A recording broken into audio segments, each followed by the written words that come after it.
여러분 앞에서 우리 찬양하고 있는 우리 찬양팀 보실 때 여러분 너무 예쁘고 아름답지 않습니까?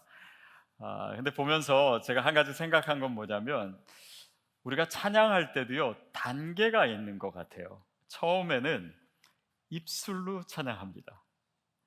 근데 이 입술로요 우리가 정말 주님을 향한 우리의 예배의 마음과 영성을요 다 표현할 수가 없잖아요. 그 다음에는 이게 표정으로 번지기 시작해요. 그래서 우리의 눈빛, 또 우리의 표정, 정말 주님을 향한 그 간절한 우리의 마음과 사랑이 우리의 얼굴로 표현되기 시작해요. 그래서 저는 여러분의 그 예배하는 모습, 그 얼굴이 또한 하나님 기뻐하시는 찬양의 도구라고 믿습니다. 그 다음에는요 이게 몸으로 가요. 몸으로 갑니다.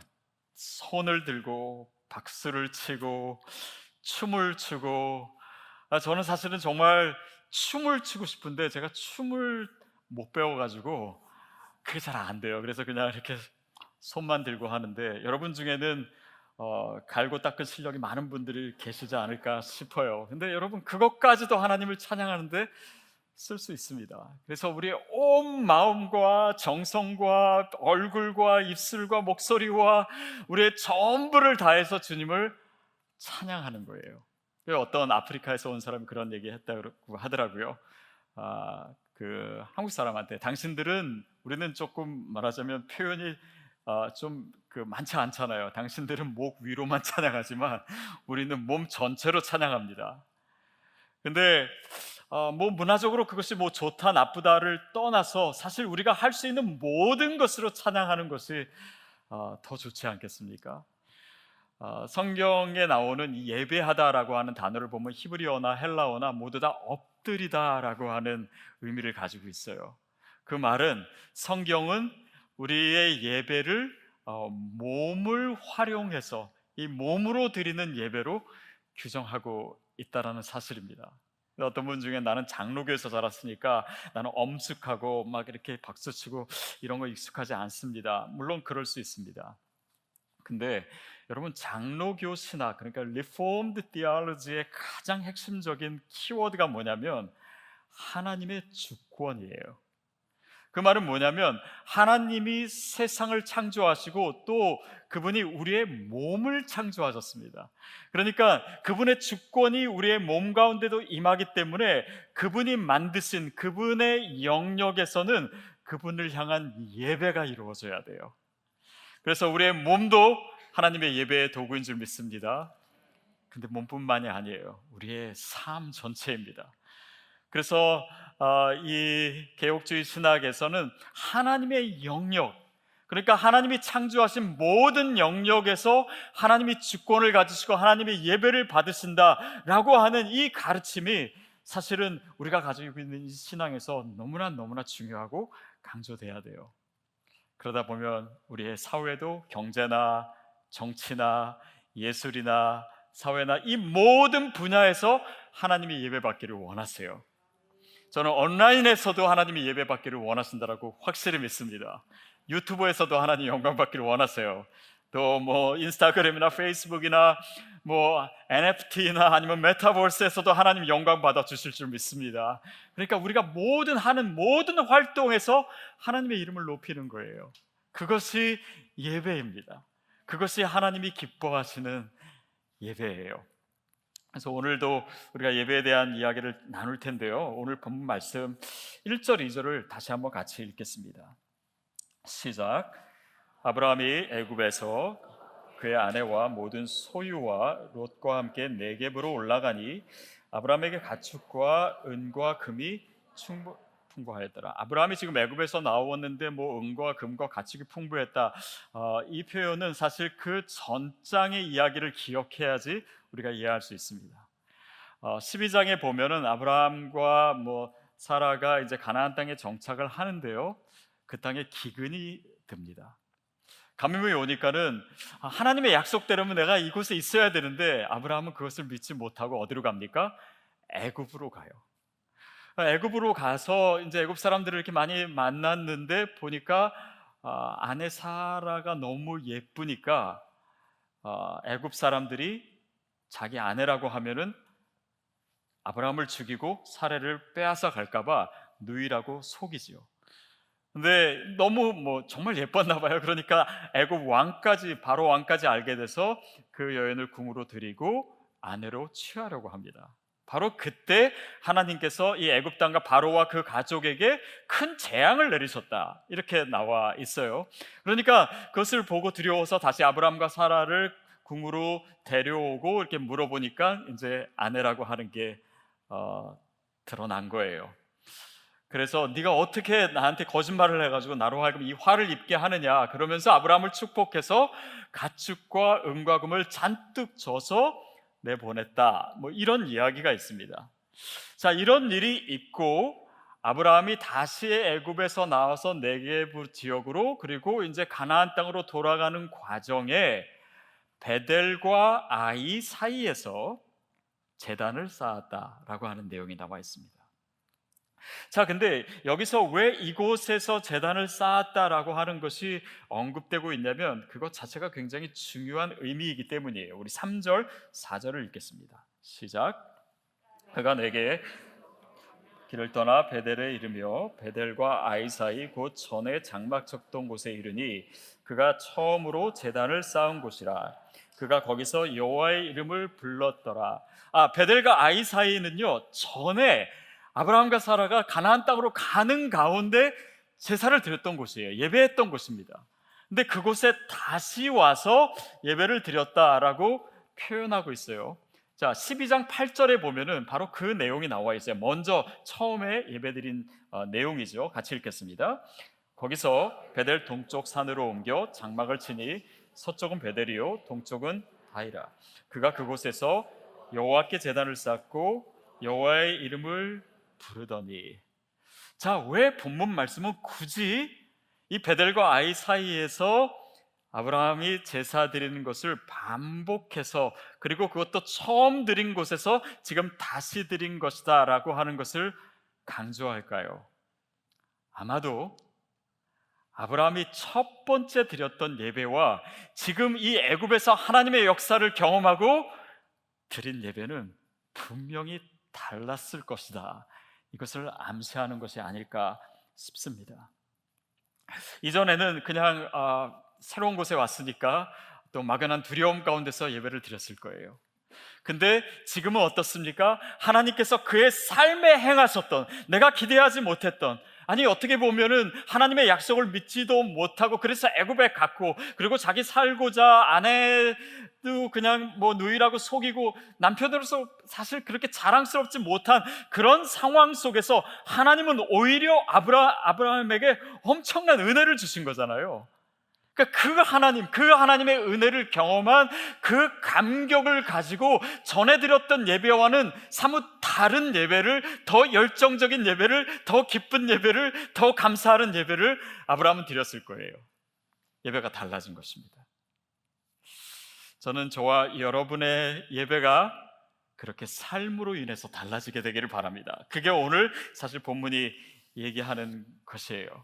그러니까 우리가 지난주를 어떻게 살았는가, 거기서 끝나고 오늘 예배 드리고 하는 것이 아니라 지난주 살았던 이 모든 삶의 순간과 경험과 믿음의 고백과 하나님의 손길과 이 모든 것들이 예배의 재료가 돼가지고 이 감사와 감격을 가지고 오늘 예배를 드리는 겁니다. 이게 제물이에요. 우리의 시간과 우리의 삶 자체가 주님께 올려드리는 제물이에요.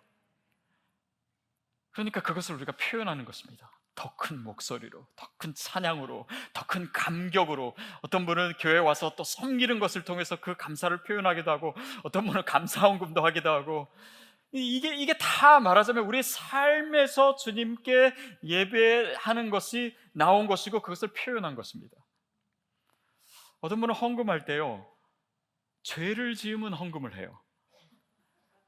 그러니까 뭔가 하나님께 죄송하거나 아니면 뭔가 헌금을 내면 이 죄가 좀 사해지고, 아니요, 성경에 그런 개념은 없습니다.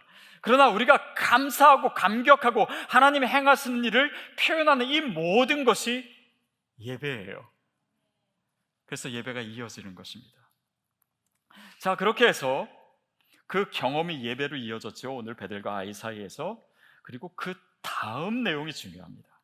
그 다음에는 어떤 내용이 나오냐면 이 아브라함의 예배 드린 그 내용 후에 매우 현실적인 문제가 나와요. 그것은 뭐냐면 아브라함에게도 가축이 많고 또 하인들도 많았습니다. 조카 롯에게도 가축들이 많고 하인들이 많았어요. 이 사람들이 서로 싸우는 거예요. 그래서 같은 곳에 계속 있기가 어려워졌어요. 그래서 아브라함이 조카 롯에게 얘기합니다. 이제 우리가 계속 같이 하지 못하겠다. 그러니까 네가 좋은 곳을 골라라. 그곳으로 가라. 그러면 내가 다른 곳을 선택하겠다. 네가 좌하면 나는 우하겠고 네가 우하면 나는 좌하겠다. 롯이 보니까는 엄청나게 좋은 땅이 있어요. 그것을 선택하죠. 사실 그런데 어떻게 됩니까? 그게 소돔과 고모라 땅이었죠. 어쨌든 여기서도요, 아브라함의 모습이 달라졌습니다.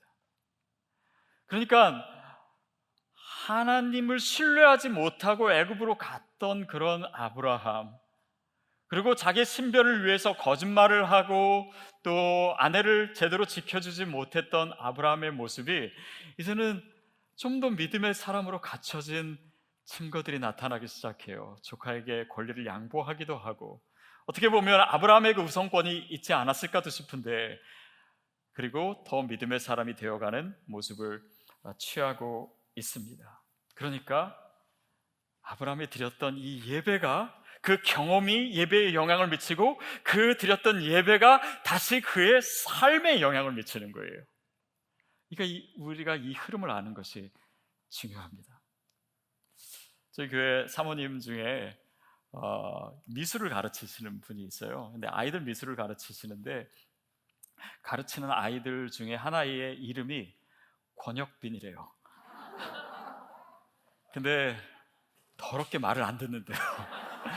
그래가지고 얘를 막 혼내주고 싶고 막 얘한테 화내고 싶은데 화를 내려고 할 때마다 제 생각이 나가지고 참는다고 그러시더라고요. 그러니까 전혀 상관이 없지만 이 차원에서의 관계가 이 다른 차원에 영향을 미칠 수도 있는 것처럼, 오늘 우리가 드리는 하나님 앞에서의 예배, 이것은 오늘 예배가 끝남으로 끝나지 않고 그 하나님이 오늘 내가 살아가고 있는 내 일상과 내 직장과 내 가정 속에 영광을 받으셔야 될 하나님이세요. 그러니까 내가 예배를 통해서 그분의 이름을 높여드렸잖아요. 그런데 그 높으신 주님이 말씀하시는 것을 내가 내 삶의 자리에서 어떻게 지키지 않을 수가 있겠어요? 이것이 이어져 있는 것입니다. 그러니까 이 아브라함의 이 오늘 12장에서 13장으로 이어지는 내용이 바로 그 예배의 영역이 그렇게 확장되고 있다는 것을 보여주고 있어요. 다시 말하면 주일의 예배가 주중의 예배로 이어진 것입니다. 저는 저와 여러분의 예배가 그렇게 되기를 바랍니다.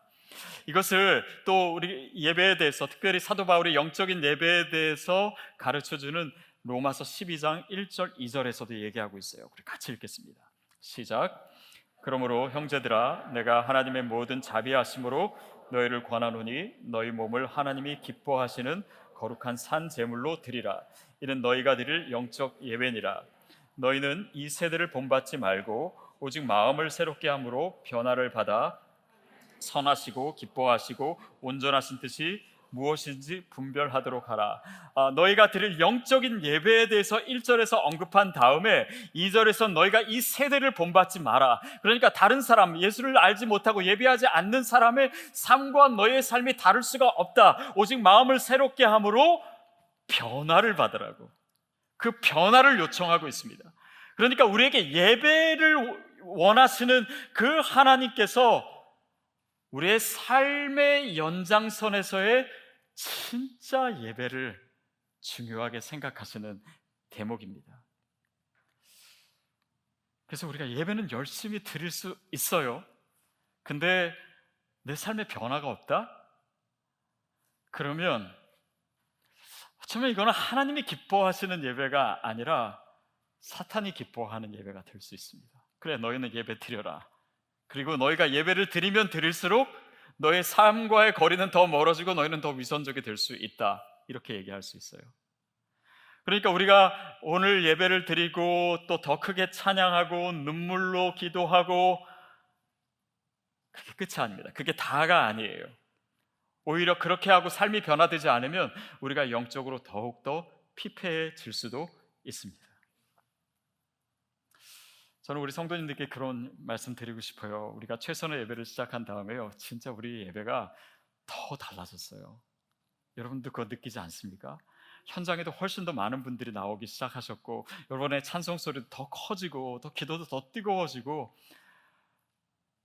근데 우리가 이렇게 예배를 드리고 내 삶의 변화가 없다면 우리가 드린 것은 어쩌면 최선의 예배가 아닐 수 있습니다. 하나님이 원하시는 예배가 아니에요. 왜냐하면 이 예배, 이 참된 예배, 이 최선의 예배의 증거는 이 안에서만 나타나는 것이 아니기 때문이에요. 여러분, 오늘 우리가 종려주일입니다. 종려주일에 예수님께서 예루살렘 성에 입성하셨어요. 사람들이 환호를 했습니다. 종려 가지를 흔들고 겉옷을 벗어서 땅에 깔고, 그 모습이 정말 주님을 환대하는 예배의 모습이었어요. 그러나 그들은 얼마 안 가서 예수님께 돌을 던지는, 예수님을 십자가에 못 박으라고 고함 지르는 성난 군중으로 돌변합니다. 무엇입니까? 예배의 모습은 있어요. 그러나 그들이 진정 주님을, 예수님을 구주로 영접한 것은 아니에요. 예수님이 그들의 삶의 주인이 되신 것이 아니에요. 예수님이 내 삶의 통치자가 돼서 내 삶의 모든 영역 가운데 하나님 되시고 주님 되신 그 고백이 이루어지지 않고 그 삶이 없는 한, 예수님이 예루살렘 입성하실 때 그들의 환호는 진정한 주님을 향한 환대가 될 수 없었던 것입니다. 그래서 예배가 예배의 전부는 아니에요. 우리가 세상에서 예배한다고 해도요, 회사 가서 기도하고 신우회 조직하고 그것이 전부가 아닐 수 있습니다. 저는 예배를 여러분이 이런 비유를 통해서 이해하셨으면 좋겠어요. 예배는 엄마의 자궁 속에 있는 것이다. 태아는 엄마를 볼 수는 없어요. 근데 그 뱃속에서 엄마의 체온을 느끼고 엄마의 목소리를 듣고 엄마의 DNA를 받습니다. 그러면서 아이가 자라요. 자라는 것이 무엇입니까? 이 아이가 세상에 나갈 준비를 하는 거예요. 오늘 우리가 여기서 예배합니다. 주님의 음성을 들어요. 주님의 체온을 느껴요. 우리가 정말 함께 기도하고 찬양하고 노래합니다. 그것은 뭡니까? 세상에서 드릴 예배를 또한 준비하는 거예요. 이 자체가 하나님께 드리는 예배의 목적이기도 하지만 또한 이 예배가 이어져야 하기 때문에 진정한 예배, 오히려 더 예배하기 어려운 곳에서 우리가 예배해야 되기 때문에 세상으로 나가게 되는 것이죠. 사랑하는 여러분, 이 예배의 DNA를 가지고 세상에 나아가십시오. 여러분의 직장에서 서십시오. 진정 하나님을 사랑하고 하나님을 높이는 예배자로 여러분이 그 가운데 서 있음을 잊지 마십시오. 그래서 우리가 다시 한번 좀 정리하겠습니다. 저도 한번 정리를 해야 될 것 같아요. 시드교회 성도님들은요, 오늘 예배가 끝나면 또 다른 예배가 시작됐다는 것을 압니다. 알죠? 세상에서 예배가 시작되기 때문에. 근데 기억하십시오. 예배 후에만 세상에서 예배가 시작되는 것이 아니라 예배 전에도 이미 예배가 지속되었던 것입니다. 그리고 그 체험과 그 영성과 그 감사와 그 믿음의 고백을 오늘의 이 예배로 가지고 오는 것이 오늘 우리가 드린 예배라고 저는 믿습니다. 그리고 여기서 또 하나님께서 허락하시는 주님의 그 풍성한 은혜를 체험하고 세상으로 가져가는 거예요. 그리고 다시 또 예배로 돌아오는 것입니다. 그런 의미에서요, 지금 우리가 드리는 이 예배가 정말 중요합니다. 세상에서 예배를 강조하다 보면 자칫하면 오늘 우리가 교회에 와서 함께 모여서 드리는 이 공예배의 중요성을 놓쳐버릴 수가 있어요. 왜냐하면 이 예배 자체가 예배의 정점이 되어야 됩니다. 또 세상에서의 예배와의 연결점이 되어야 돼요. 그래서 이 예배에서 실패하고 세상으로 나가시면 안 됩니다. 반드시 오늘 드리는 이 예배가 최선의 예배가 돼야 되고 성공하는 예배가 돼야 돼요. 그것이 바로 우리가 최선의 예배를 드려야 되는 이유입니다. 예배 자체가 우리의 인생에 너무나 중요해요. 그것이 우리의 존재의 목적이기도 합니다. 창세기를 보면 오늘 본문뿐만 아니라 사실은 예배, 제사에 대해서 창세기가 굉장히 많은 관심을 기울이고 있어요. 가인과 아벨의 제사로부터 시작해서 또 아브라함의 제사, 또 야곱의 제사. 그래서 거기에 나타난 이 창세기의 주요 인물들이 예배자로서 어떤 삶을 살았는지 그것에 굉장히 주목하고 있어요. 근데 창세기뿐만이 아닙니다. 성경 전체가 그래요. 이스라엘의 역사를 계속 보십시오. 그들이 예배에 실패할 때 그들이 어떻게 타락했는지, 그들에게 어떤 재앙이 임했는지, 어떤 총체적인 난국을 그들이 직면할 수밖에 없었는지, 그러나 그들의 예배를 제대로 드릴 때, 예배가 회복됐을 때 하나님이 그들을 어떻게 축복하셨는지, 그들의 나라와 또 그들의 삶을 어떻게 인도하셨는지, 그것이 너무나 반복돼서 나오고 있어요. 그러니까 우리의 삶에 있어서 예배가 얼마나 중요한지를 성경은 계속해서 신랄하게 보여주고 있는 것입니다. 그것은 뭐예요? 성경이 말하는 인간론은 바로 예배자입니다. 인간은 예배자예요. 또 하나님의 관심이 어디에 있습니까? 우리의 예배에 있어요. 우리의 예배를 주목하고 보고 계십니다. 성경의 마지막 책 요한계시록이 우리가 예배의 책이라는 얘기를 많이 말씀드렸죠. 아까 말씀드렸던 성경의 첫 번째 책도 창세기도 예배의 책이에요. 그러니까 이 처음과 마지막의 책이 예배의 책이다라고 하는 것은 사실 놀랍지 않습니다. 왜냐하면 성경이 궁극적으로 말하고자 한 것이 무엇인지를 우리에게 선명하게 가르쳐주기 때문이에요.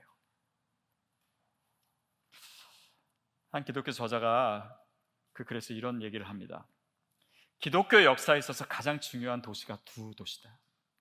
하나는 로마고 하나는 베들레헴이다.